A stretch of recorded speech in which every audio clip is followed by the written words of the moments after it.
This is Pamela Salem.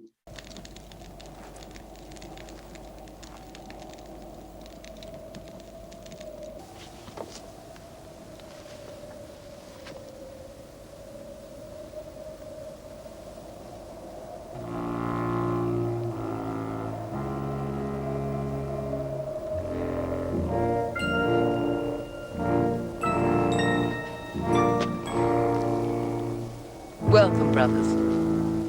Come. Follow us.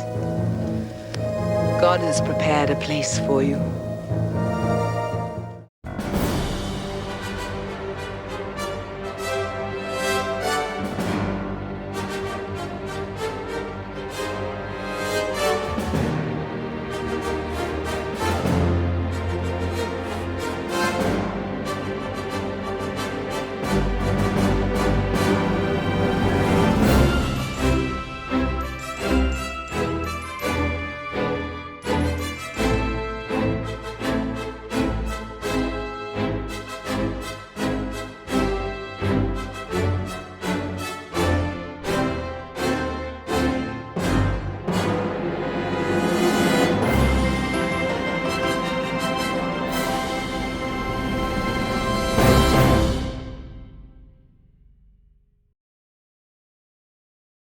Hello and welcome back to Blake 7 The Way Back.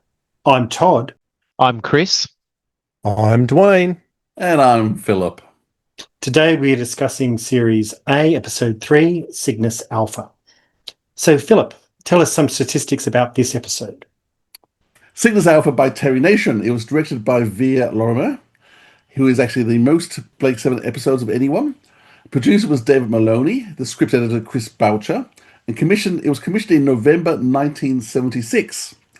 The filming dates were the 12th and 13th of October 77 in a quarry, and then on the 17th of October in Ealing Studios for the fight scene. Studio recording was on the 21st and 22nd of November, a month later. It was first transmitted on the 16th of January 1978 from 7:15 to 8:10 p.m. The audience was 8.5 million people, which is a 1.1 million jump from the last two episodes. And the chart position is 54, which is up from 73 for the previous episode. So the numbers are climbing and it's certainly getting more popular. That's evident. And Dwayne, how was this episode described in the press at the time? Well, the synopsis says, commandeering an alien spaceship, Blake, Jenna and Avon make for Cygnus Alpha on a rescue mission. What they discover is a threatening religious group whose divine ruler has cast the curse of Cygnus upon all the prisoners. Dare Blake challenge he who must be obeyed in a society with a currency of human souls? Right. Well, that certainly sets the scene. I think something perhaps we didn't quite get when we watched it, but, you know, Chris is the newbie to watching the show, and I know that you and Philip recorded your thoughts about before and after this episode a few months ago. Yep. So let's go and see what you had to say.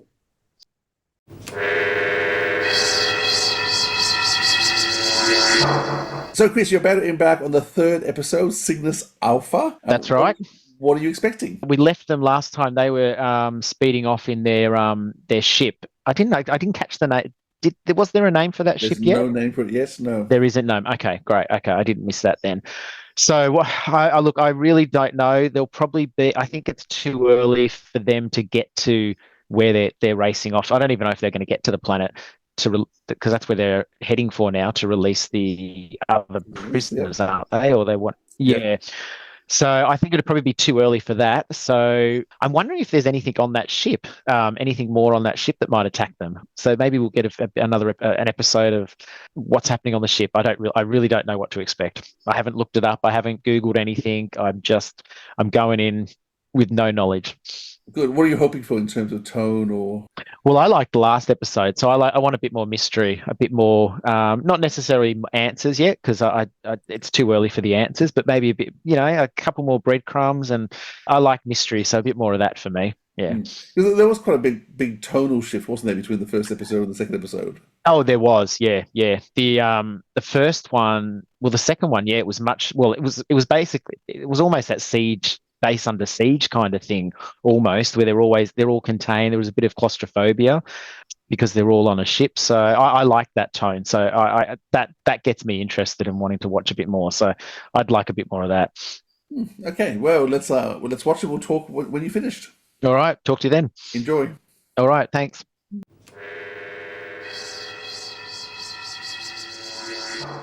So, Chris, welcome back. You've just watched the episode Cygnus Alpha. So, what did you think? I really liked it, actually. I was not expecting that direction. I wasn't expecting a religious cult, the planet, especially led by Brian Blessed and what was her name? Pamela Salem. Yes. Actually thought that might have been one of Brian Blessed more reserved performances, to be honest. I've actually never seen him in a show that young before, so it was it took me a second going, is that Brian Blessed?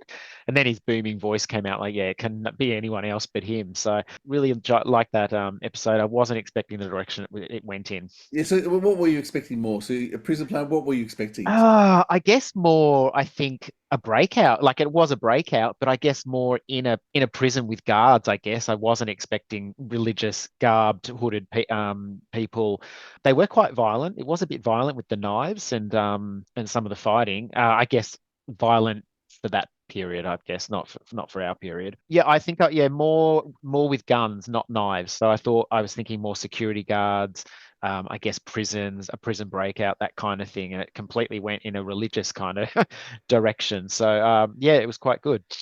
So what do you think about the performances? Oh, I liked him. Like I said, I thought Brian Blessed, because I sometimes think Brian Blessed goes way over the top. So I actually thought his performance was a lot tamer than it normally is. In some parts, he was quite bombastic and large and louder than life, but I did think it was a bit tame. I didn't recognize Pamela Salem to begin with. That took me a little bit to realize who she was. I'm a bit confused with the guy on the ship.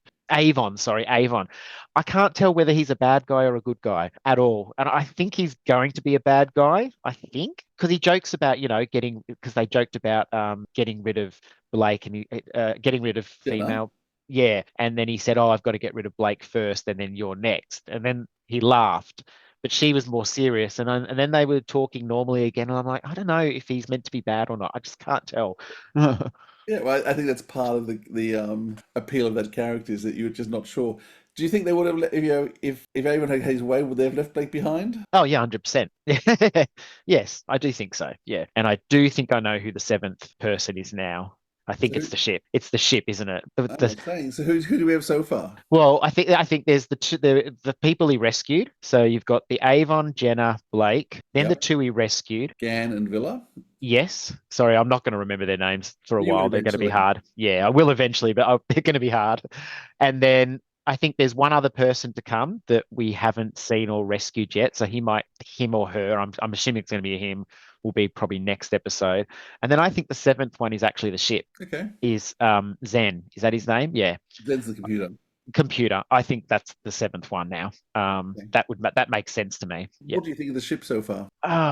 Yet to be determined. I mean, it's helpful, but also not helpful. The way it wouldn't tell him how the transporters worked, and he said the best way to find out is to do it yourself, basically. So I think I forget. There's a line there: "Wisdom must be acquired, not given." Yeah, something along those lines. Correct. Yeah, that's exactly right. So, I think it's an odd one. It's an odd one, but I think in the end it's going to be a good ship. It's going to be on Blake's side. I think it's going to be. I don't think there's anything sinister about it yet. That's not in my mind. So with the 3 episodes you watched so far, what's your general feelings of where it's going and which episodes have you liked more? Have you got well, I think I really liked the third one quite the most so far, because it was quite unexpected. I wasn't the way it went was not what I was expecting. So I kind of liked that. I knew there was going to be a twist, but it wasn't the twist I thought it was going to be. So I quite like that. I think that might be what we see in the next episode as well. I'm assuming probably the next episode there is going to be some kind of Federation ship because they just outflew some Federation ships at the end of that episode. So I think they might come into it next episode. Great. Next episode, we'll talk about what you're expecting from Time Squad, the next episode. Yeah. So, thanks for your thoughts, Chris.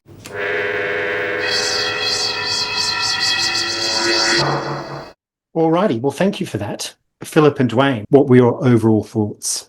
I really love this episode. It's got a lot of subtlety in it. It certainly shows it more in Brian Blessed in particular than we ever got to see on Doctor Who. Yeah, it was a really interesting episode to go back and watch again. Really good episode. Well, for me, when I first saw this episode, I loved it. It was actually one of my favorite Blake Seven episodes as a kid. And over recent years, I've been listening to lots of podcasts, and a lot of people just really being down on this episode and slamming it. And when I went back and watched it the other day, I sat down with a new Blu-ray edition. I loved it again. So I think it's a really brilliant episode. I think there's a lot of character work in it. I think it's setting up the crew really well. There's some bizarre things that take us out at the moment, and I think that's down to the director, but we'll talk about that later. But on the whole, very entertaining. I was gripped the whole time, and I'm loving this group of people that we're getting to know better and better. When I first watched this, I was expecting some sort of escape from some desolate planet and religious mumbo jumbo, and I just didn't like it at all. And coming back to the episode again, there's two aspects to the show. There's what's going on in the Liberator, which I really like, and what's going on in the planet, which I'm much less engrossed with. So I don't love that aspect of this episode, although there's some good bits in there. That's where I sit with this. And I did actually watch it, Dwayne, with the new special effects as opposed to the previous episodes. But I certainly think it's a step down from the previous two episodes for me.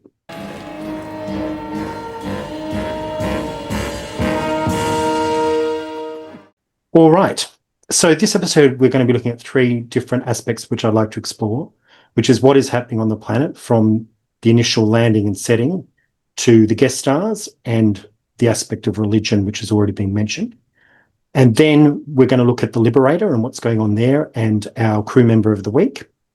And then the third section will be the conclusion of the episode, how everything gets wrapped up, and a new segment we call What They Left Behind, and our scores, and of course our MVP. So you're all ready to dive in? Let's go. Sure am. Confirmed. All right, let's go and look at what's happening on the planet and the sort of the arrival of all the prisoners. And again, we get the cameos by the Captain and Artix for the second episode in a row. And I actually fully expected them to turn up again. And of course, the director, we get flashback sequences in black and white, which I thought was actually very effective. And then suddenly all the prisoners are dumped in a cage and they clear off. I guess with the prisoners, it was interesting for me because it was sort of like we seem to have less prisoners than ever, and we seem to have some new faces, you know? And then we've got this desolate planet, which I just wasn't expecting at all.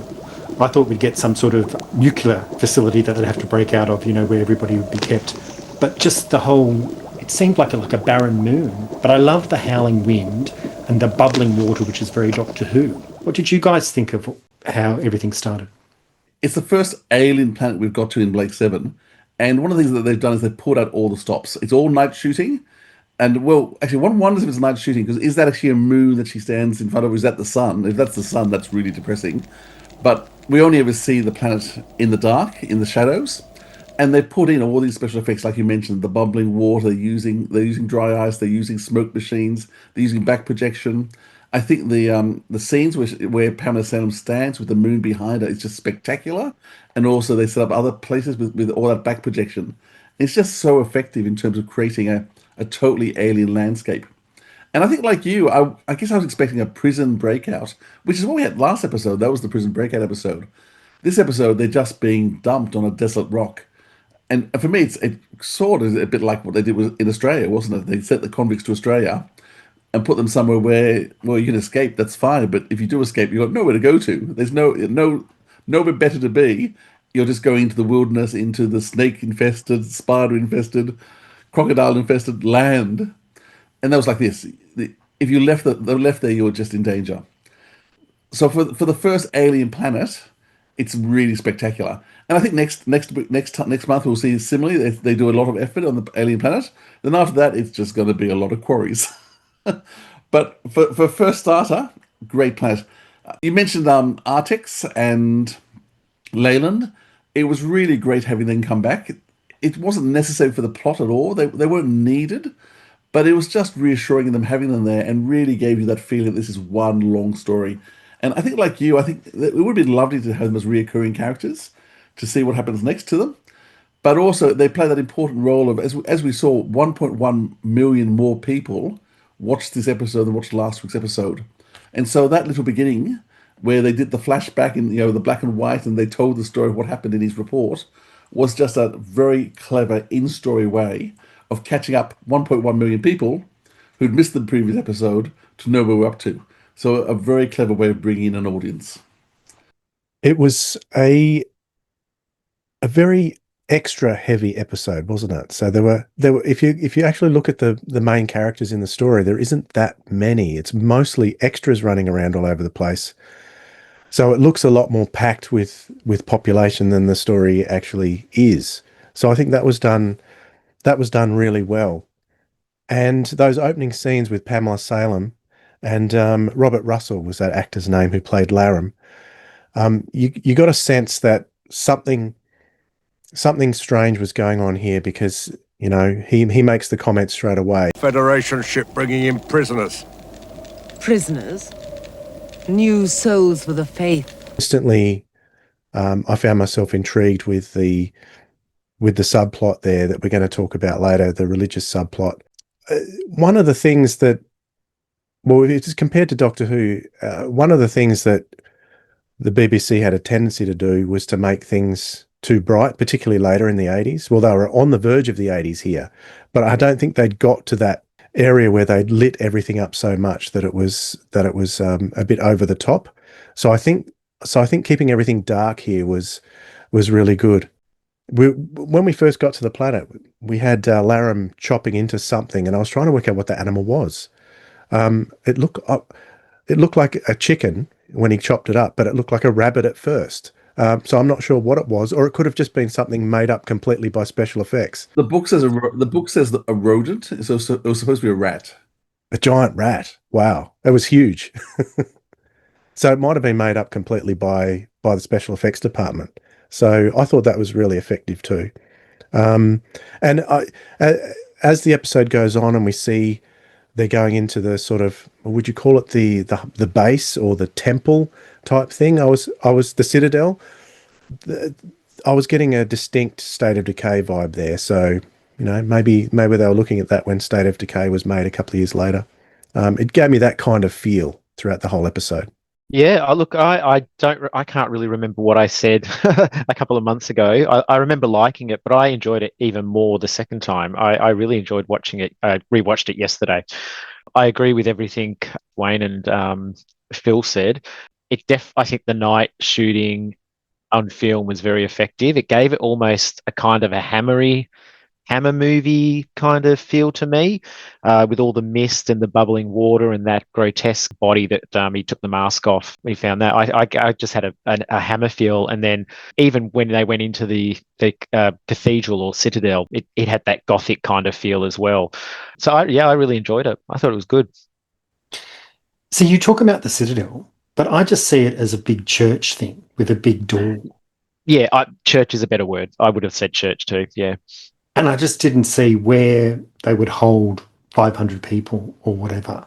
Like, I just didn't see that. Yeah. I don't know. Not the model shots from outside didn't establish that for you in terms of... No, not at all. So I just kind of went, this is a big church thing, and we're just going to that. And then we cut to the front door, which I just kind of thought, we've just recycled this from Doctor Who. So that was sort of my mindset going into that, Sorry, I seem to be the only one here that's going to be. Well, I'm going to be anti the rest of you because I just didn't like it. Like, I just thought it looked cheap, right, and just recycled. So that's where I am with that. But I thought the planet was done really well, and I thought the director Via Lorimer is doing an actually really good job of all of that stuff. And then, of course, we've got everybody parading around like in monk suits. I guess that does thus lead into the whole religion thing and the foreshadowing of that. And of course, Dwayne, you've mentioned, and Philip, you've mentioned Pamela Salem right up and centre. So I think, for me, in this episode, we do have two major guest stars that I think are obvious to us all. So I'd actually like to go into a segment where Chris, Philip, and I try and guess how many Doctor Who guest stars we recognise as we watch the episode without going into Google. And then Dwayne informs us how wrong we are with those numbers and who those people are. So it's time for Who's in Who?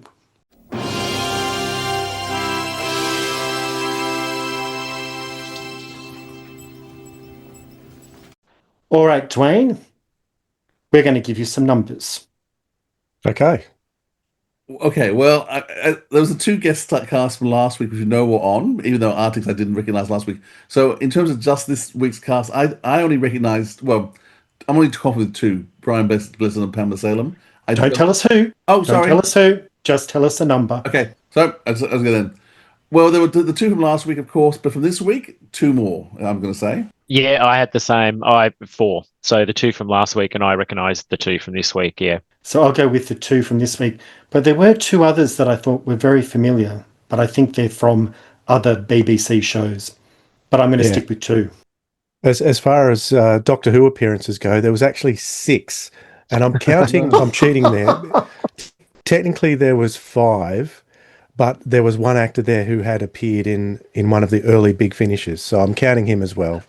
Well, I mean, the two obvious ones are Brian Blessed and Pamela Salem. So Brian Blessed, of course, appeared in the Trial of the Time Lord season 23 in Mind Warp as King Yrcanos, and ended up marrying Perry at the end of that.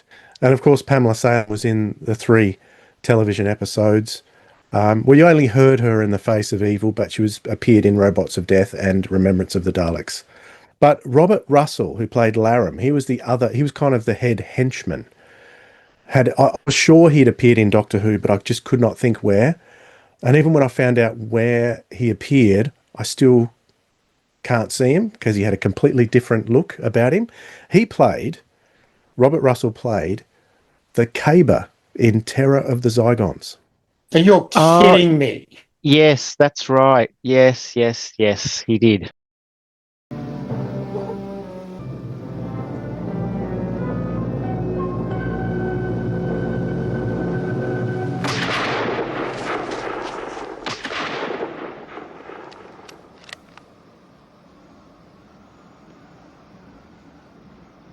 Peter Childs was Arco. He was the guy that was kind of semi-fighting with Villa. What happens now, then? This is nice, isn't it? What a miserable hole. If we all complain, do you think they give us a refund? Shut up. Hey, you see the funny side of it?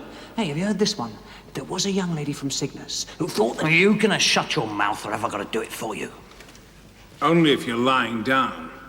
Because if you touch him again, I'm gonna break your arms and legs off. He played Jack Ward in the Mark of the Rani. He was the first guy with the red mark that was fighting all the Luddites. Yes. Oh my goodness. Yeah. Okay. From 1985. So that was quite a few years later. Yeah. That was about 6 or 7 years later. But yeah, still you get this feeling as Doctor Who fans go, I have seen him somewhere, but I just can't think where. I watched the Mark of the Rani. We watched it a couple of weeks ago. And I was watching in the Mark of the Rani thinking, I recognise him from somewhere, but I couldn't work out where I recognised him from. It was because I recognised him from Blake 7. David Ryle, who played Selman, he was one of the other prisoners who had the only other one with lines. All the rest of them were extras. They didn't have any lines at all. But he played a role in Phantasmagoria, which was the second Big Finish story released. So we're kind of grasping at straws there, counting him in Doctor Who, but he was in that. But I also recognised him from one of my favourite movies. He had a role in The Elephant Man as well. He came in and brought a couple of ladies into the room to kind of show them off when he was being exploited at point. So, yeah, he was in The Elephant Man and, Phantasmagoria. So I guess not counting the leftover cast from the previous week, there were 4 that were in TV Doctor Who this week.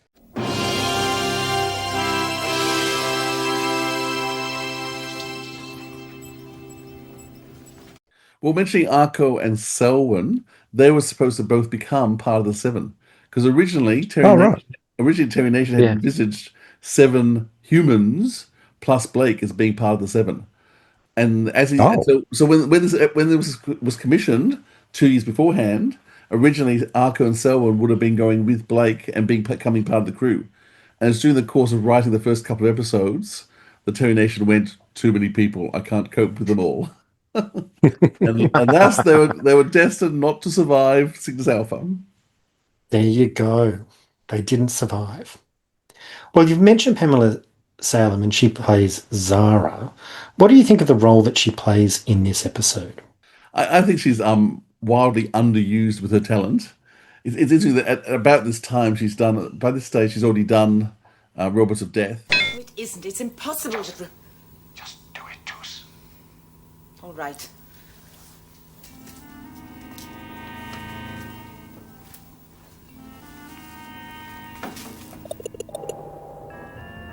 Attend to your duties. She's been a major key role, and really she was the star and wanted to get in the TARDIS. She's also done a couple of really big episodes. Well, she's actually at the same time as filming an episode of The Professionals, she was the main star of that. Her and Lewis Collins just took out the whole show. It's one of the best shows of the whole Professional seasons. And so she's a really major actress. So in fact, this role is actually quite a minor one for her. But that being said, I just had such a huge crush on her since I was a kid that every time she's in a scene, I just get drawn to her. I think she's just so hypnotic. And her voice and her looks and just the way she carries herself, I'm always swept away whenever she's around. I think Philip and I, if there was any role in this episode we would have wanted to play, it would have been the role of Gan, because he got the kiss from Pamela Salem at the start. So, and I think he was a bit bedazzled by that, wasn't he, Gan? So, and it sort of has it's that kiss and that initial attraction has a part to play later in the episode too. Yeah, that kiss, when they did do that kiss, it was almost like she'd put him under his spell.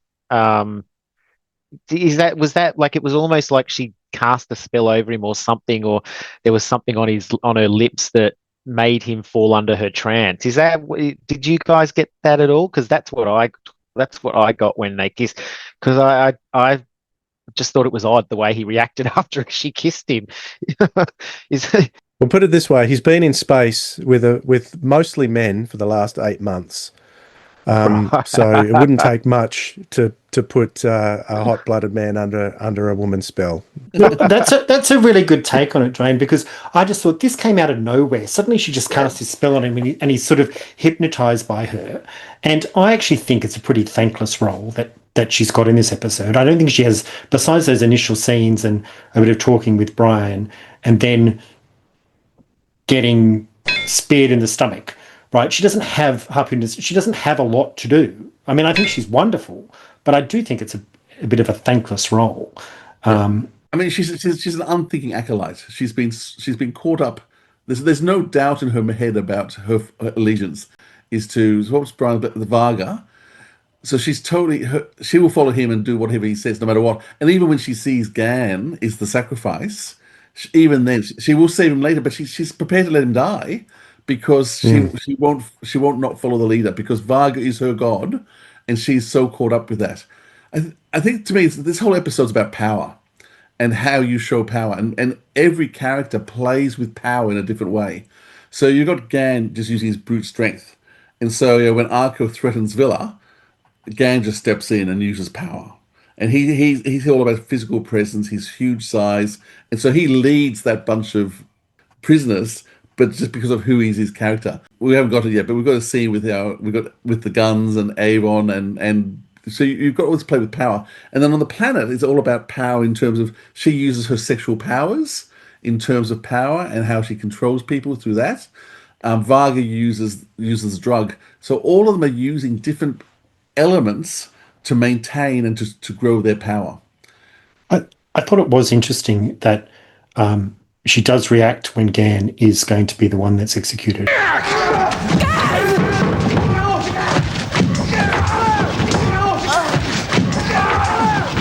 And I just thought that was nicely set up, that she would probably change allegiances. So I did like that aspect. I thought that was good.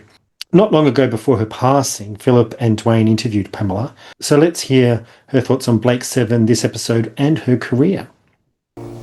Welcome, brothers. Come. Follow us. God has prepared a place for you.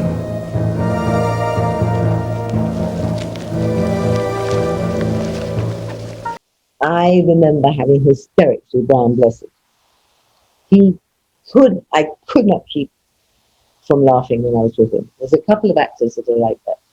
And he just knew how to make us laugh. And we had to come back and finish a scene. Also, I think it was something to do with the strike. But we had to come back and do a scene where I was given some sort of pill in the story. I was this high priestess, and apart from the fact that it literally, we laughed and we wept, and you have to be so careful because he put the makeup on again. He's a terribly funny man. He also had the most wonderful, interesting stories to tell, because you probably know them, but he experienced going up to St. Everest and with somebody who saw the Yeti, or had the Yeti walking around the tent all night long with the strange smell and footsteps, and he had photographs of a Yeti that had been captured in the forest, and then he had some wonderful things of the Loch Ness Monster, which I was completely convinced about by the time I finished seeing what he had. So it was a delight working with him. That's what I remember. More than we had to come back for this particular scene out of the blue against the wall, just to finish off the scene somewhere. And again, one had to just be terribly careful not to laugh, break this scene and be serious, because he could just say something and crack us up. So we didn't fix that. Need some people like that around at the moment. I like to have a laugh.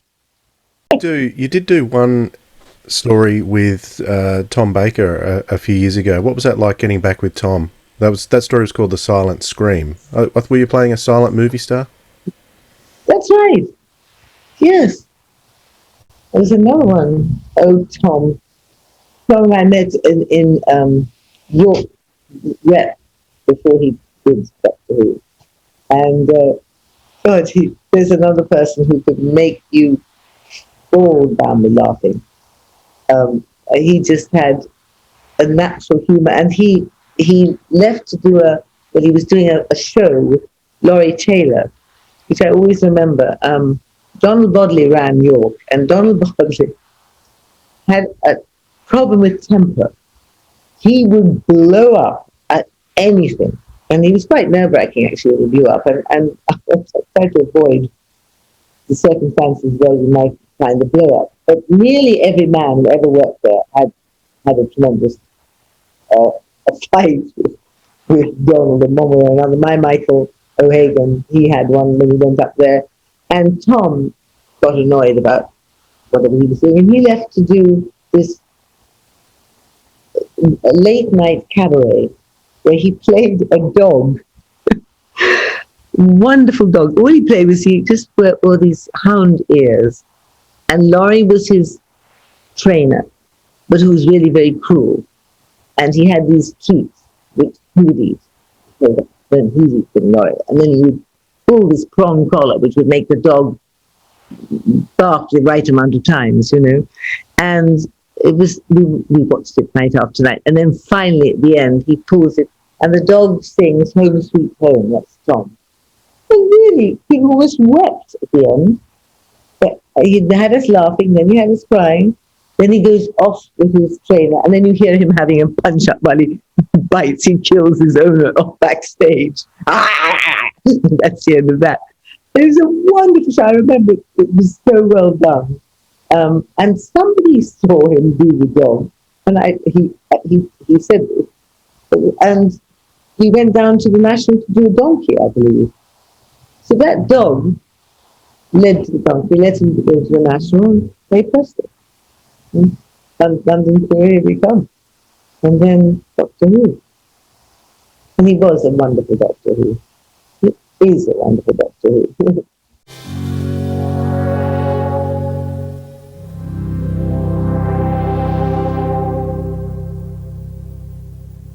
And we'll have the full interview with Pamela as one of our interview episodes in a few weeks' time. Okay, so obviously you touched on the fact that her character uses her sexuality and her hypnotic effect on men in this power struggle, but we go and we meet Lord Varga, who is played by Brian Blessed, who is in control of everything here on the planet.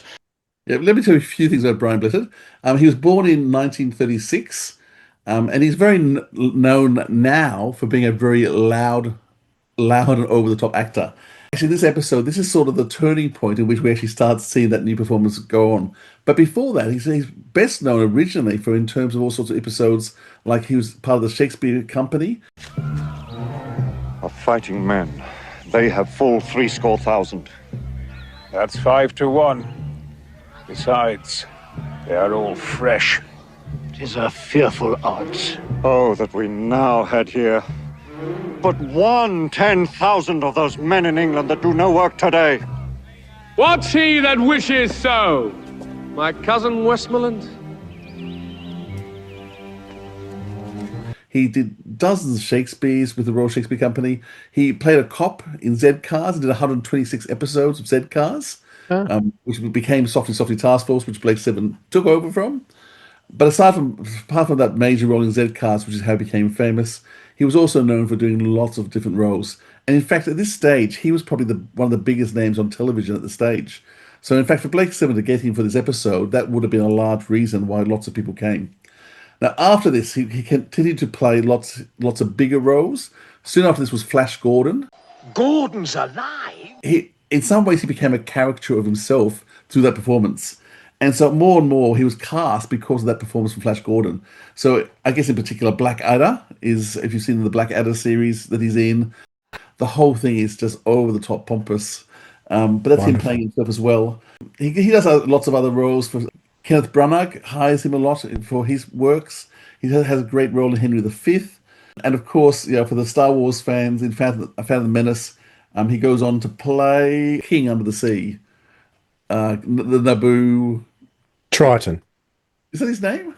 Oh, no. No, in Phantom Menace, when Jar Jar Binks, he's the boss of Jar Jar Binks. Yes, I've tried to block that entire movie from my brain, so I'm sorry, I can't tell you.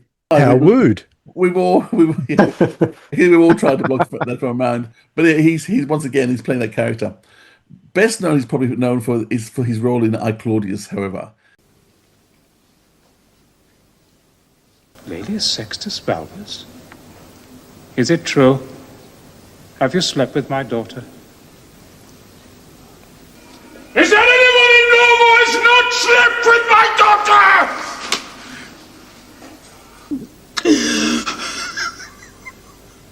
acting job. I'm not sure if you've ever seen I, Claudius. It's all available on YouTube. It is a pretty astounding performance.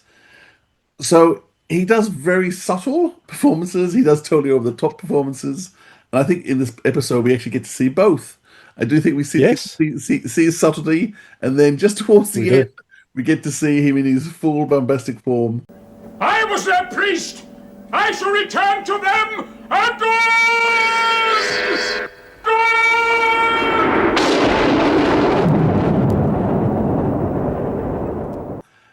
One thing about Brian Blessed, though, is when he's on screen, you know he's there. It's interesting that you say he's best known for I, Claudius, because I know him best for Flash Gordon, because we got shown that movie at school when I was in 5th or 6th grade, and that's where I remember him from the most. And so it's interesting to see the performance here, those louder moments breaking through, I think, the performance, throughout the performance, and then coming to a fruition towards the end. So since we're talking about him, we need to talk about Lord Vargas, whose great-grandfather gave this planet religion. I think he's actually a very interesting character because he's actually very clever. He's not willing to negotiate with Blake, and the fact that they're using, what is it? It's not a drug, but they're using... Peppermints. Yes, mints. To make everybody feel a bit ill, so that then they think they have to stay on the planet forever, which I just kind of thought, really, Gan? Really? Like, you just leave us, because we are sick and cannot be cured. Well, it's not actually the mints that are causing the illness. It's an illness that comes for a couple of hours when they first arrive, and then it clears shortly after that. So he sort of brainwashes them into thinking that they need those mints or drugs for the rest of their lives after that. And it's interesting that you That we've all mentioned religion, and I don't see this as an examination of religion. This is cult. This is not religion, because religion is a totally different thing. I can get into that more if you like, but it got me actually researching what's the difference between a cult and a religion. And usually cults have that focus on an individual leader, which Vargas is, and he's the one who wants all of that praise for himself. He wants people to follow him. He wants to get the Liberator and go out and start his religion or cult on all these planets all over the Federation. The methods that he uses, I mean, the two main people, but the Pamela Salem character, she's just besotted by him. She's kind of totally in love with the guy, brainwashed by the religious aspects of it all.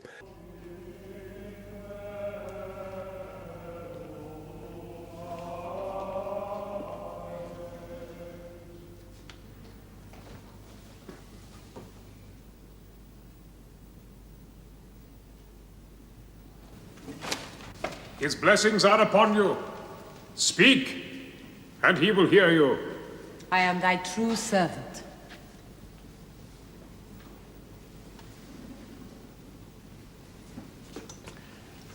The souls from the outer darkness are amongst us. They are in the place of the novices. A true Bante. Have they been touched by the death? The curse of Cygnus is upon them all. Then let them know his mercy. You will teach them the first law. Only from his hand comes life. Only from his hand comes life. And from his wrath comes death. And from his wrath comes death. We obey him and give thanks for his mercy. We obey him and give thanks for his mercy. He is the giver of salvation. Salvation. His power drives out the ravening beast that is death. Death. It is he who must be obeyed. We thank you.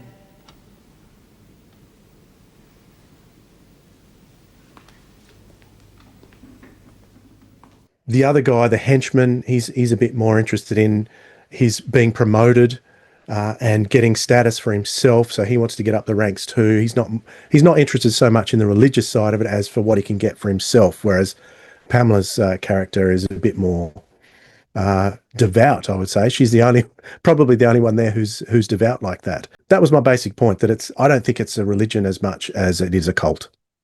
I think that's a really good point, Dwayne. I really like that take on things with this. Yeah. It's interesting, Terry Nation, the way he defines Blake is by standing against institutions and against organizations. So episode 1 was Blake against politics and against the Federation. Episode 2 was against the military and the military might and having to overcome that. And this is about overcoming the cult. So in each different area, every area, Blake is about opposing the powerful, opposing the mighty, any way he possibly can. And so this is about opposing that sort of cult-like figure. It's interesting. I think Varga thinks he is a god, because even on the Liberator he still talks about spreading the religion. He believes in him. Somehow he's crazy enough to believe in himself that he is this god-like figure, a bit like Tiberius was in Claudius, actually, who believed he was a god as well. So he wants to do what he thinks he's the god to do, but it's just over the top and crazy. Yeah, I watching it. I mean, he mentions religion a few times, and so does Pamela's character. But to me, I mean, I'm not religious at all. So for me, I was watching it just thinking it was a cult the entire time. Really, that's how I saw it. Did you do any research into religion in science fiction or anything like that? I did. I had a look. I had a look at see what was. I didn't find much in other television series. I found there's quite a bit in Doctor Who actually. There was about 14 stories I found that sort of dealt with it. There's the obvious ones like the Aztecs, the massacre, the demons. Then there's Planet of the Spiders, the Mask of Mandragora. So around the time that this was done, so before like the earlier Doctor Who's, it was sort of more Buddhism, Catholic, and the Aztecs. But later on, around the later 70s, when this would have been made, it was more sort of the cult, secret cult kind of thing, admiring one person or one god. So I thought that was interesting, and it was all around that sort of 1976 to 78, 79. TV shows, I haven't, there were a couple of TV shows. Children of the Stones was one that jumped out straight away. Gareth Thomas had been in. Oh, yes, which he was also in. Yeah, that's right. The Omega Factor, which you mentioned to me, which I haven't actually properly seen. So I thought that was more paranormal kind of show, but you said that there was sort of some dark religion kind of things. Sort of another show called Leap in the Dark, which is more of a anthology kind of series, which was around that time as well, 1979, and they dealt with mysticism and religious cults as well. Because I was thinking more recent things like Star Trek Deep Space Nine, which had a whole Bajoran faith built on gods in the wormhole, and then they had the cult of the Par Wraiths, which were the evil gods. And then Battlestar Galactica, the re-imaging of that was also very much based on religion, you know. So I kind of thought that was interesting. And I do have to say, I'm sorry, Chris, it's a Mask of Mandragora. Because if you say what did I say? What did I say? Mandragora or something. Oh, sorry. That's okay. It's just that we'll have Doctor Who fans watching this going, if I don't pick it up, then we'll all be crucified. It would create some correspondence at least. This sort of cult idea was very popular around this time. I think they were always very careful not to offend the Christians, and so that it was always away from being Christian. So that when you mentioned the Doctor Who ones, the classic series early ones, which were historicals, the Aztecs and the Massacre, were both looking at religions from a historical point of view. But then once you get past that, then you start going into the whole cult sort of look of, you know, Hecate and with a leader and Sarah and K9, Sarah and Company. You've got all those ideas. Get a sci-fi crossover then, don't you? That's right. Which then takes you away from you won't offend the conservative Christians by looking at, but still you can explore themes of power and themes of control, which can be negative sometimes. But once again, give you that sci-fi edge on a story.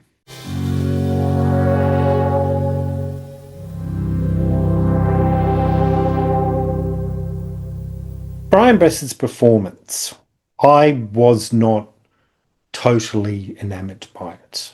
You know, I think there's parts of it that I quite liked and other parts where I was there going, oh, it's a Brian Blessed performance. So you preferred him in Mind Warp, is that what you're saying? Probably. Did you?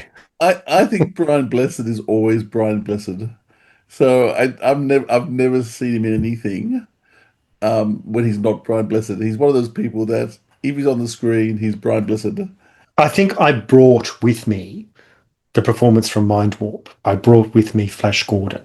So they're the aspects that I saw in this much more than, I know he was a bit quieter at the beginning, but then when he started to ramp it up, I just kind of went, oh, it's his stock standard performance, you know. So it just took me out of the moment, which is where I sort of, not to say that it was bad, but there were just, and it just been in that whole medieval setting with, you know, the guns and the torture stuff and all of that, where I just kind of went, oh, this is what we're getting so early on in the series.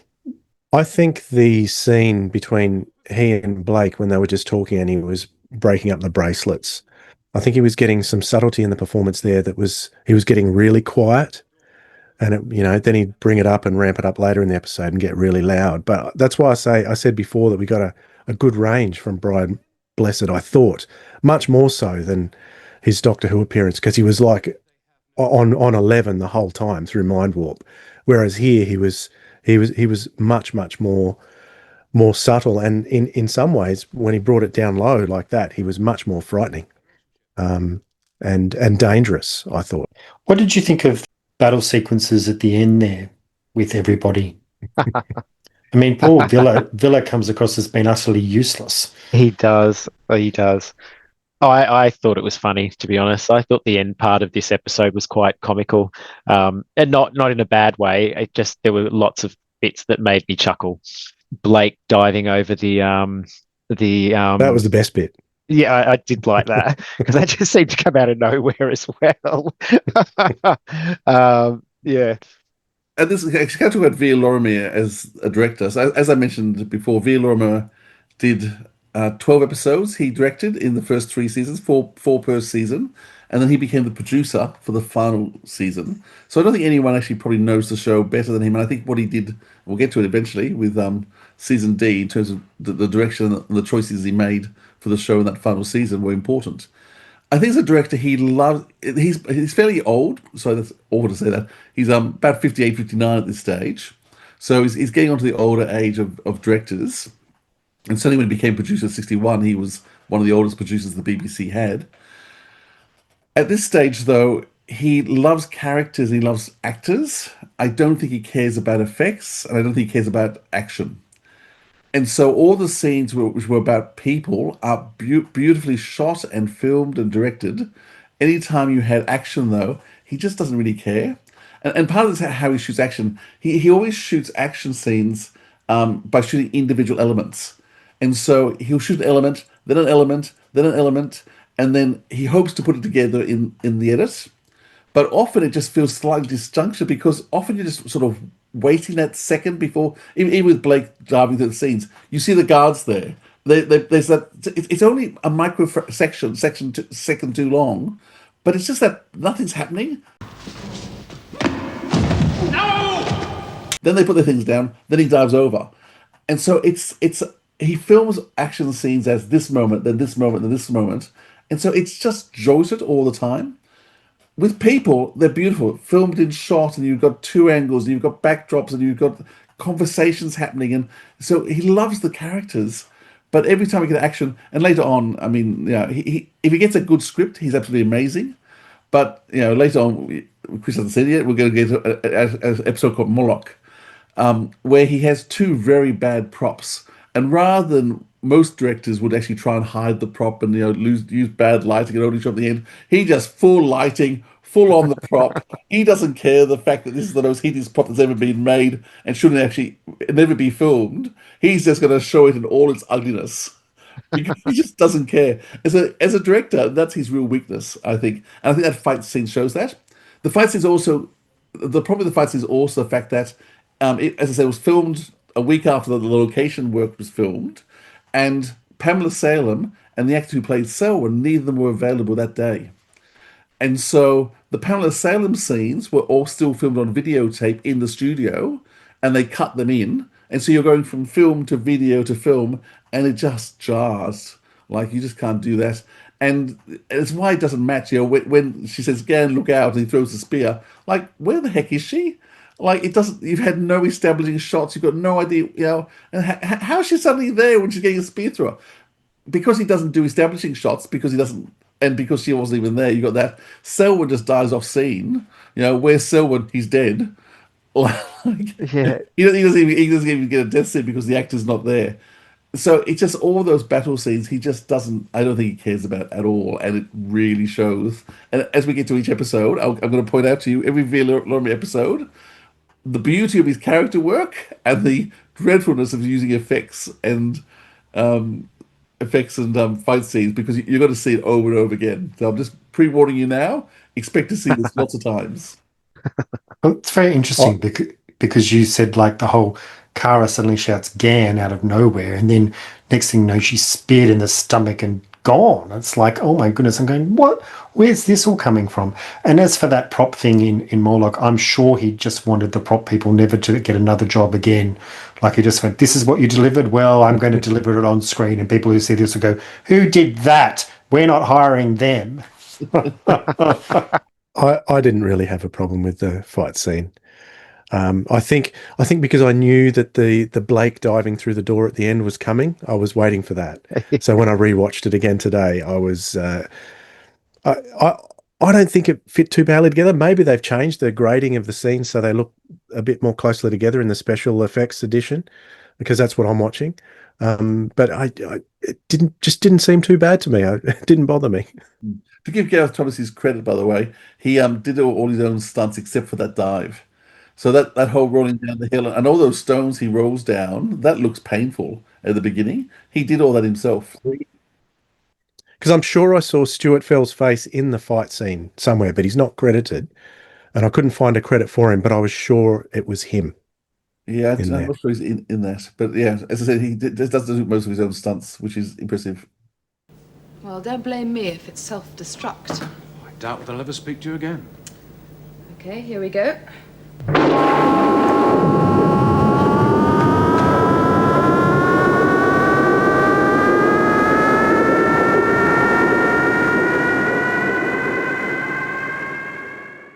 All right, we're going to go into part two. We're going to look at what's happening here on the Liberator. And this, for me, is by far the more interesting part of this episode, with the exploration of the ship and the dynamic between Blake, Jenna, Avon, and ultimately Zen, our resident computer.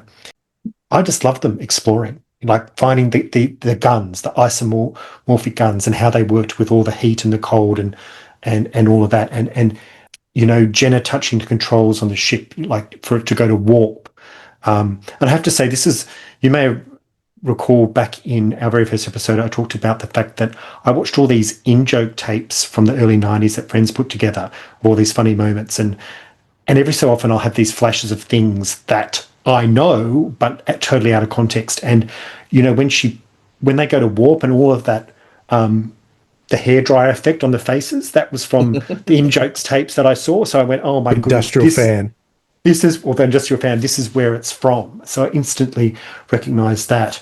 And I love the fact that, you know, suddenly Zen starts to speak and knows all their names. And so you've got this computer on the ship that is actually very, very powerful. And I think it's so cool that Jenna gets to say, like, you know, the speed in the course is standard, you know. And she also gets to sort of name the ship as well. All that stuff on the flight deck, I just think is really lovely. The Liberator is in stationary orbit 1,000 spatials above the planet's surface. I see. The Liberator. Got that from me. It was something I was thinking. Your thought was acceptant. What's been interesting for me to do, recently, Todd and I interviewed Trevor Hoyle, who wrote the novelizations of the Blake 7 books. And he also wrote an episode in season C, which we'll be talking about in a couple of years' time. But part of talking to Trevor Hoyle was he didn't get to see any of the episodes beforehand. He was just given the scripts before they'd even been made. And so he did his novelizations based on the scripts, not based on the actual stories. So one thing I've been able to do is I've been able to read through the book and see what was actually in the script compared to what actually appeared on screen. And so it's amazing how much of that Liberator information was actually not part of Terry, but actually Chris Boucher. Yes, they found guns, but the whole fact that they were isomorphic, so you could only take one at a time. I don't know how you can then hand them to as many people as you want, but anyhow, there's a few plot holes there. But the whole the development of the gun system was made bigger in the TV show than it was originally in the scripts. Originally, that whole scene where Zen comes on and reads Jenna's mind wasn't in the script at all. She just switched on, and Zen switched on. And he started talking in his own funny language until he worked out English and started speaking English, a bit like the Jadoon do in the Jadoon first episode. In the teleport bay, all that conversation between Avon and Blake about working on this big project, none of that was there. They just walked in and they knew it was a teleport, even though they'd never seen a teleport before in their lives. So it's interesting seeing that Chris Boucher has actually added all those bits to the story and fill them all out, which I think, and a lot of that witty dialogue that makes you actually laugh between the characters has all been added later because it's not part of the book, therefore it wasn't part of the script. Interesting, the isomorphic elements. It made me think that did come from Terry Nation because it was him in the Daleks that had the key only working for the Doctor and Susan, wasn't it? And they had to use it in the right way, otherwise they couldn't get in. And there's been other aspects of isomorphic. Which Fourth Doctor episode was he talking about the controls are isomorphic? That was Pyramids of Mars, is that right? Before Chris Boucher's time. So, yeah, really interesting stuff. I didn't realise that. I assumed it was Terry's input there. I just love that they're just fumbling their way through and that everything could go just totally and utterly wrong. Yeah. You know, and I think it's great that Jenna gets to do this stuff. You know, she's the one that touches the controls and names the ship and even the teleport stuff. I mean, I knew the teleport braces, but I love, like, you know, it's all educated guesses. Blake needs to get back up in a hurry and Avon doesn't work it out. And so, you know, she just a random control, like, I mean, it could have just failed completely, you know, Blake dead, end of the show. It's just that the book talks about the fact that the liberator systems are intuitive, and so which once again doesn't come across in the TV show, which is a shame. But in the book, it's all intuitive, and so intuitively they know to reach out and touch. Like the ship gives them an ability to sense what they should be touching, what they should be doing, which actually makes sense. Because how on earth would they learn to fly this huge giant ship without a guide?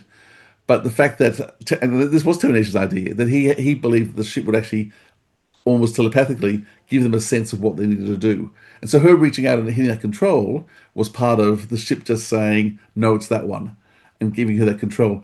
I mean, that scene with Jenna is quite amusing, where she's, shaking and touching and, feeling at peace. I mean, I would love to see Avon having that same scene. But what Avon has, he has those little stickers with the circle holes in it that we all had as kids that you could get from a newsagent, right? Because that's all we had. We didn't have any computers or phones or whatever, but you had to have special little stickers, 1978 style. And I just sat there laughing my head off, going, I just love that. Yeah, I did. I say to him, where did he get them from? Where's the newsagent that he got those little stickers from?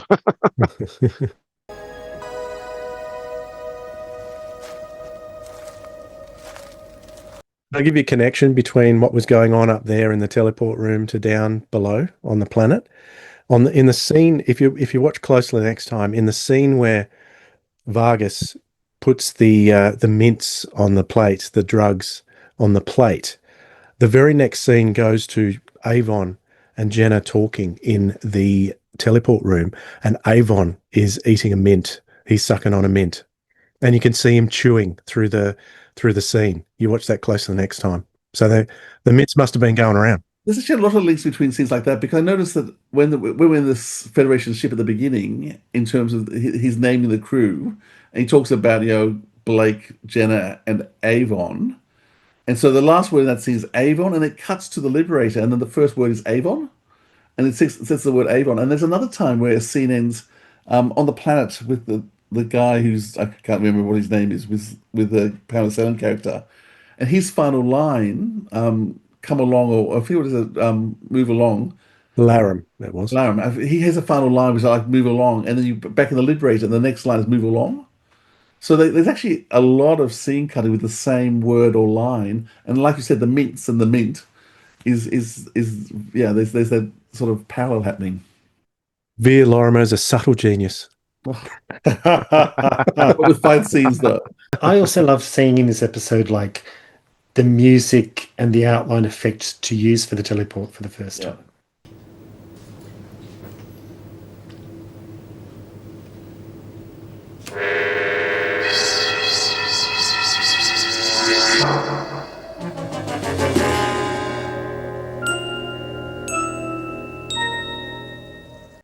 And that whole teleport bay, and just seeing all the bracelets that, again, I kind of knew what a bracelet was because friends of mine had them, but I had no context for what that actually was.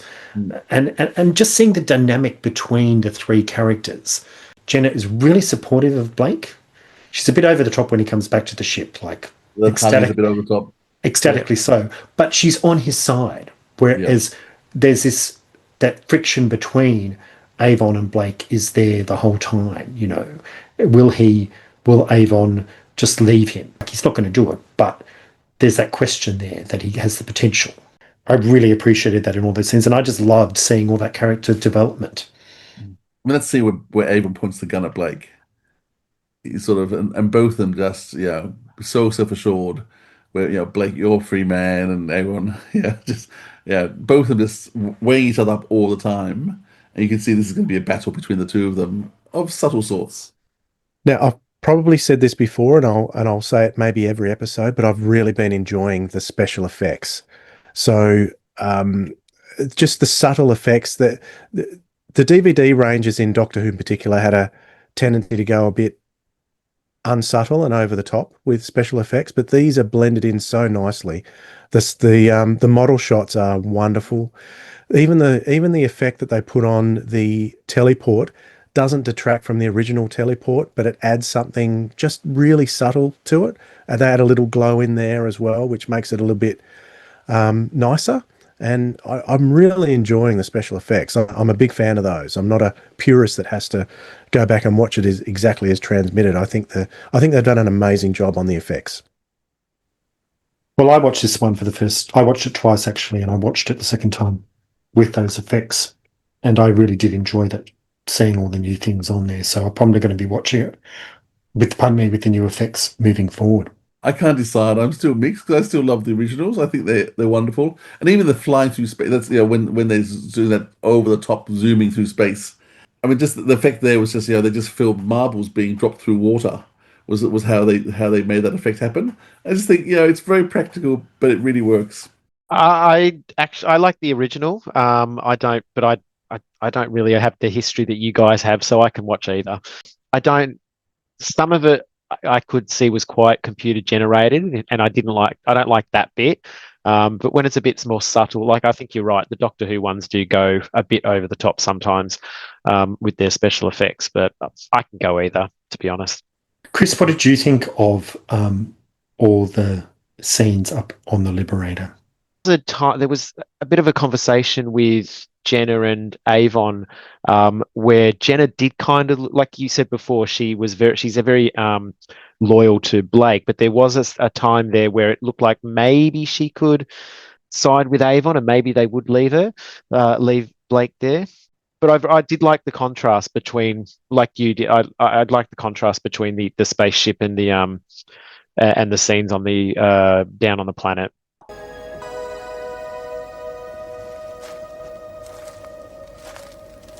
Well, look, our crew member of the week this week is Paul Darrow, who plays Kerr Avon, and I just wanted to talk a little bit briefly about him. He was actually born Paul Valentine Birkby in Surrey in 1941, and he went to RADA. He passed away at the age of 78 in 2019. He did a lot of work in theatre and early television. Emergency Ward 10, The Saint, Zed Cars, Dixon of Dock Green. He was the Sheriff of Nottingham in the 1975 BBC series The Legend of Robin Hood. He obviously is well known to Doctor Who fans as playing Captain Hawkins in Doctor Who and the Silurians with John Pertwee, and of course the wonderful Malin Decker in Time Lash in 1985, which I think is a tremendous performance. He also did quite a lot of audio work, and he was in a few movie roles, including the Bond film Die Another Day, which he filmed, but much of his material was deleted before the cinema release.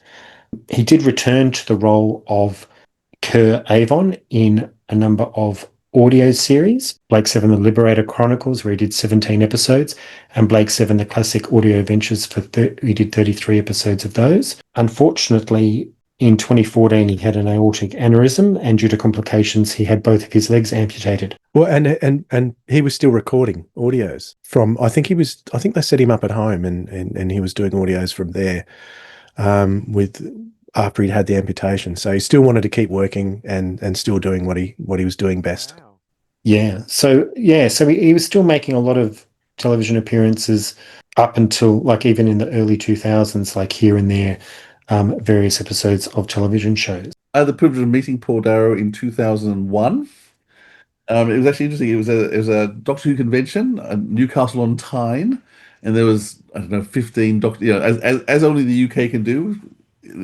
15 Doctor Who cast were all there, and it was just an amazing event. But Paul Darrow just turned up out of the blue. He wasn't invited as a guest or anything. He just knew it was on, and he just rocked up with all his photos and set up a table in the corridor and just started signing away. So he hadn't been particularly invited. But because it was a big Doctor Who thing, there weren't that many people who were that in Blake 7. And so there was large points of time where Paul was just sitting at his table with no one to sign with. And so I actually ended up, I bought him a drink and I sat down next to him and I had a good 15 minutes chat talking about the role and talking with him. And he was charming and hilarious and rude about people, but it was just the most lovely time. So yeah, had a drink with Paul Darrow and it was just a lovely time with him. Philip, the people you get to know and meet never ceases to amaze me. These little stories. I did have to add one more thing. In 2018, he appeared and won a celebrity science fiction edition of the quiz show Pointless. That's right. And he was there with his fellow cast member, Michael Keating. So I think that is absolutely hilarious and wonderful. You wrote 3 novels about Avon? Novels? 3 novels. Yep. So he there was a novel was put out by I forget who it was, called Aftermath, which was supposed to sum up what happened after the not the Chris knows this, what happened after the events of the 4th season. But he then went on to write 3 extra novels, which totally destroyed the first novel that had come out with his own belief about what he think happened with the different crew members and etc. with the story telling on. But they're all available. They've all been produced by Big Finished, and you can actually download all of them. And they're good stories. I've actually read them all. His autobiography too, called "You're Him, Aren't You," is a really wonderful biography, good to read. Also available from Big Finish as an audiobook. And he just tells all these amazing stories. The people he met and the things he did, just outrageous. And I should say my favourite audio appearance of his is in the Caldor City audios, which are not Big Finish, but they are based on the world of the Robots of Death. And he plays a character called Castoniago throughout that. And you're kind of left guessing throughout the whole series, is this Avon or not? You're talking about his different books. Avon, A Terrible Aspect, the Blake 7 prequel, and then Lucifer Revelation, and Lucifer Genesis, which are all trilogies set after the events of Blake 7.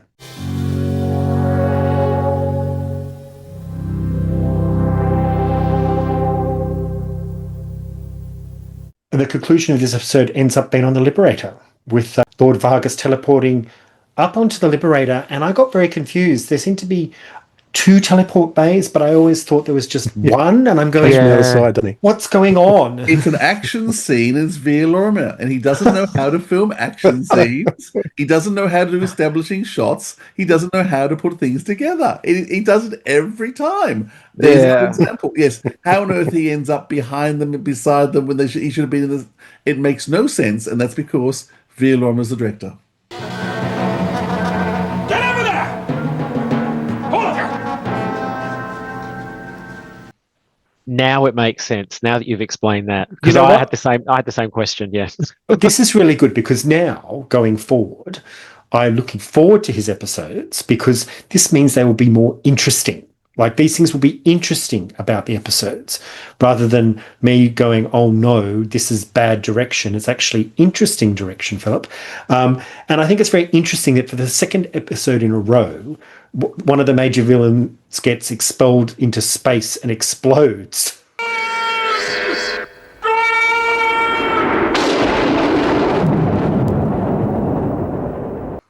I loved that. I thought that was great. I was just going to say, there's 3 things that take me out of this, that once again, that have not been well done. I think the peppermints are very badly done. I think that's a bad choice. Just because, we're on this, medieval planet, and they're so obviously machine-made. Like, where have these peppermints come from? It makes no sense. The second thing that takes her out is the tennis shoes that Brian Bliss is wearing. Why he couldn't have been barefooted or wearing sandals. But to put him in beautiful, clean runner shoes, once again, obviously manufactured by a machine. Like, what's going on that planet down there? There's obviously some great technology happening somewhere because they're producing tennis shoes and peppermints, but they can't produce other things. And actually, the other thing we haven't mentioned too is just, once again, the time frame. That this episode technically is 4 months after the last episode because the rebellion happened 4 months into the journey, and that's when they got the Liberator, and yet everyone is acting like it's just been a day ago or a couple of hours ago. Like when we take up with Blake and Jen and Avon on the ship, they've just got onto the ship, and yet 4 months have passed because suddenly they're at Cygnus Alpha, and even the way Leyland and Artix speak, it's because and they say it's 8 months because Artix wants to get off and go for a walk because he's been on the ship for 8 months. And no, we're going straight off in half an hour's time. You can't get off here. But they're still talking like, why hasn't he prepared his report before 4 months ago? Like, there's the whole time frame thing just makes no sense at all. but I'll forgive it. But those three things, you just sort of go, bad mistakes. Veer, very bad mistakes. It is interesting that only Blake gets to go on location. Well, I mean, I guess Gan and Villa do too, but Jenna and Avon are just up in the ship or in studio. But we haven't officially got the Blake 7 put together yet. That doesn't happen until the next episode, does it? No, we've got the 7, but we've got now Villa, Gan, and Zen added. Though I don't think we quite realise Zen's going to be one of them, but he's just into how this was recorded was they filmed all the location work first. So for the first 4 episodes, all location work is filmed, and then they film all the studio work. So Paul Darrow has done some some location work, but sadly enough, it doesn't get to do any location work. Partly, can I say that's an issue with the producer who doesn't like to take the women onto location because he feels they take too long to get ready, to do their makeup and to do their hair and to do their costumes. And he feels he wastes too much time with women on location, and so he avoids whenever he can taking women on location. And we're going to feel that with Paul, Jen, and Callie and their characters, that often they're left behind on the ship while the boys go off to play just because of their hair and makeup. We're at a new segment now, and it's called What They Left Behind. So our lovely crew gets to fly off into the sunset, and, well, what's left? There's a planet, Cygnus Alpha. The cult leader is dead. Quite a few of the followers are dead. What happens next? Well, they don't know the cult leader's dead, do they? He's just gone missing. He's just disappeared. He rains down on them like dust. So, in your opinion, what happens next? Well, they're not going to know. They're not going to know what's going on until the next shipment comes of people, I guess. So who's going to fill the power gap? Do you think? What's going to happen? Well, we don't know who's left at all. We don't. They all died, didn't they? Except for some of the guards. So there's no leader anymore, but they don't know that there's no leader because only the people in the Federation ship know, and then they left. So they just blew him up, and then they left. Did Laram die? The henchman? I don't think we saw him die, did we? Because I mean, he would. I guess he would most naturally assume the power. He doesn't know. Does he know that they poison them all when they arrive and then pretend to cure them, or does he? Do you think he knows about that? I don't think anyone knows except for the leader. Yeah, me too. Yeah, and there's 500 odd people on this planet because he says that it is. So there is a power vacuum here, right? Yeah. So either their cult leader has ascended to become a god and they will worship him, or everything's just going to turn into absolute anarchy and total collapse of society. And the next ship that arrives, there may be some survivors left. There may be nobody at all, you know. But obviously the Federation just dump people here and just go off into the sunset. So is it going to be a total this society will have to be rebuilt with the next lot of prisoners? Will everything just turn into a free-for-all? Will somebody step up and, become a leader and change things? But are they all just so brainwashed that they just can't do anything because it's generational? Well, there certainly won't be any children because Kara's dead now and she seemed to be the only woman there. So, so they're going to have to wait. They're going to have to wait for another female prisoner to come along at some point. I think this is a common complaint, really, because they mention there's no women prisoners on that ship. How many ships come with women? Do they just have 20 women and women as we have must be shared and have several husbands? To quote things from Trial of the Time. And was that Jenna's role back on Earth? Where they're going, well, they must need a new woman. We'll send Jenna along, and she can. But that doesn't sound like Earth was even thinking about the population of Cygnus Alpha. But it's not a hospitable environment. Look at that environment. The farming's not going to be very successful. I mean, they must have some sort of. Did we only see the planet? Did the whole story take place just in the night though? Did they arrive in the night and the whole adventure took place just in the night before dawn? They were gone. Assuming there's a sun, as I mentioned before, there's nothing to say that thing she's standing before isn't actually the sun. Maybe that's as light as it ever gets. Maybe that's the whole planet. We aren't really told how that works. Reminds me of some of the hideous planets they visited in Battlestar Galactica, which were just desolate. Yeah. So, well, look, my point is I think the whole thing's going to collapse and it's going to go into anarchy. Can I say, we see a bit of Blake's character in some ways here. I was so worried. Had a few sweaty moments myself. But what was it like? Well, nothing at all, really. It's a bit like a property when Villa's around. But suddenly it's somewhere else. He lies to them about what's down there. And like he has no worries because if he tells them the truth, they won't let him go back again or they'll want to leave and so he just blatantly lies to Aaron and Jenna about what's going on there, which I think is astounding. I thought it was interesting. Like I thought, oh wow, he's actually not telling them the truth. And he goes to Cygnus Alpha to rescue the crew. He now finds out he's come back up. Blind Breast has been blown to the atoms scattered all around the universe. But they have this conversation in terms of he came to get a crew. He now knows the truth that they were all deceived. They weren't really Cygnus. They can leave the planet. He could go back down and get the prisoners. And he says, stuff them all. I'm going anyway. And he just buggers off and leaves them all. Yeah. So even though he knows they've all been deceived, he gave them a chance. And can I say these are the same people who did die for him the first time? 4 months earlier, they'd all gone into rebellion. 5 of them had died. They'd fought for him previously and been defeated, and then he'd buggered off onto the Liberator. And then he's now saying, "I want you to fight for me again." I can understand why they'd say, "Well, last time it didn't work out too well for us," and he's now gone back to the Liberator, and rather than go back and get them, stuff them. Bye, off we go. Did you think about that, Dwayne? I didn't. The thought that crossed my mind was that he was just doing that to so that they didn't worry. That's all. I didn't think he had anything malicious behind it. It was just so that they didn't worry, and so that he could easily get back down. Yeah, but his mode. I did notice that he was there not to rescue his friends. He was there to get a crew. That's what he was there for.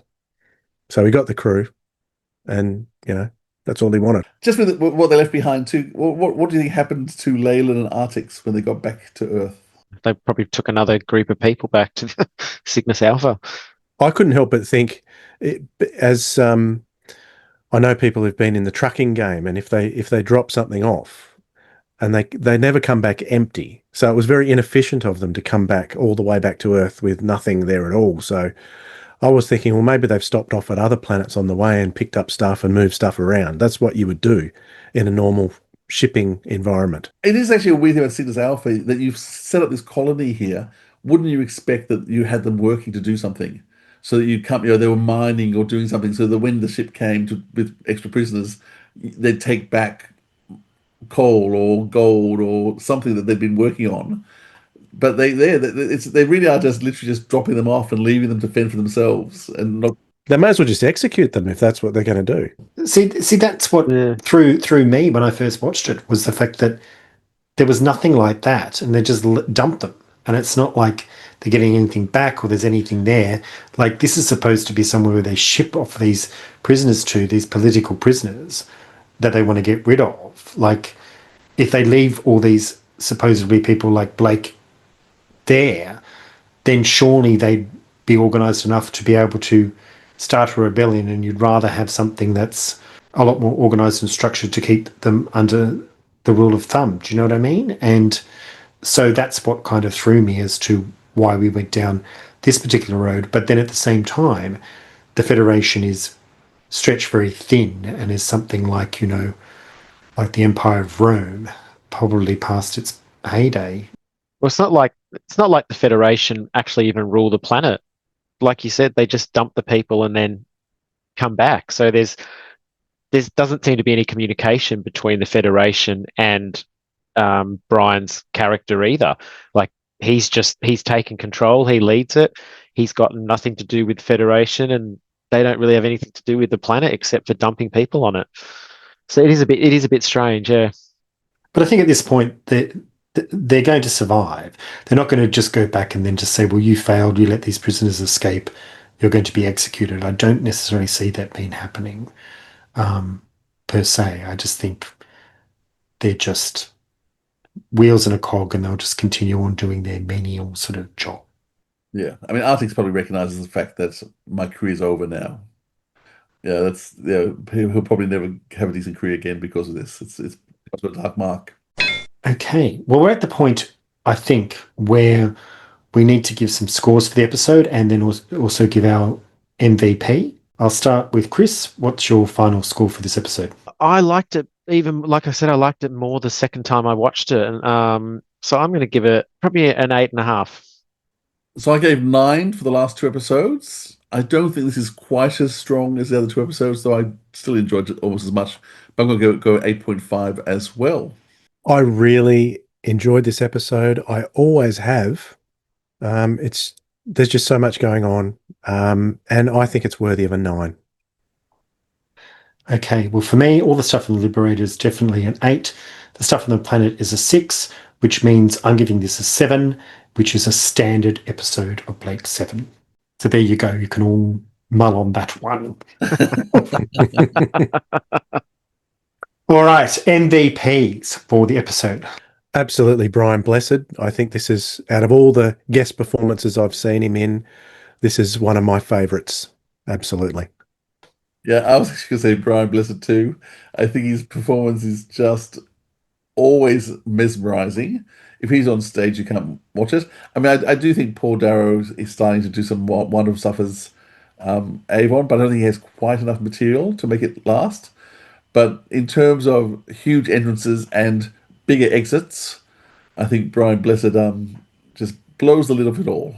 I'll say Brian as well. But I more with his quieter performances. Like he does. I like that interaction with him and Blake that you said. It did have more ups and downs in it, and I prefer it when he's quiet. That's not very often. It's not very often. No, I know. Well, I think that the planet sequences were really well realised, and I loved all the stuff from the Liberator, including the effects on the people's faces, and I liked a lot of the character stuff and all of the stuff that was interesting. So my MVP is via Lorimer as the director, who I actually really thought did a great job. Well, that's it for now. So I'll see you soon. Bye. See you later. Bye, everyone. Next time on Blake 7, The Way Back. Hello there, this is Jan Chappell. But because of the nature, it's like that at the ROC. You've got the people who play the soldiers and you've got the kings and queens. In Blake 7, it was us and the crew and them, the Federation. So in an odd way, that sort of, it gets a bit reflected in the relationships. He got to kiss me in sarcophagus and he got to kiss Jackie too. So Jax as well. So, whatever. That's all in the mind of the viewer. That's fine. Let them make of it what they will. Because I didn't recognise that after a couple of episodes, you do have a kind of power, and you could always go to the producer and say, look, next series when they're writing it, maybe one could expand. What about this? And give your own ideas to feed to the writers. We didn't know that. Thanks for joining us on Blake 7 The Way Back, starring Todd Bilby, Chris Beer, Dwayne Bunny and Philip Edney, and special guest Pamela Salem. Original theme by Joe Kramer. This episode, episode 3, Cygnus Alpha, was released in October 2025. It was recorded on the lands of the Wallumbegall, Wurundjeri, Kanamalaka and Jurok nations, also known as Sydney, Melbourne, and that place Australians often leave off maps, Tasmania. If you are watching on YouTube, please subscribe. If you're listening on a podcast, also subscribe and please leave a review. And then go to YouTube and subscribe there as well, as we are trying to hit 1,000 subscribers. Join us next time with episode 4, Time Squad, with special guest Jan Chappell.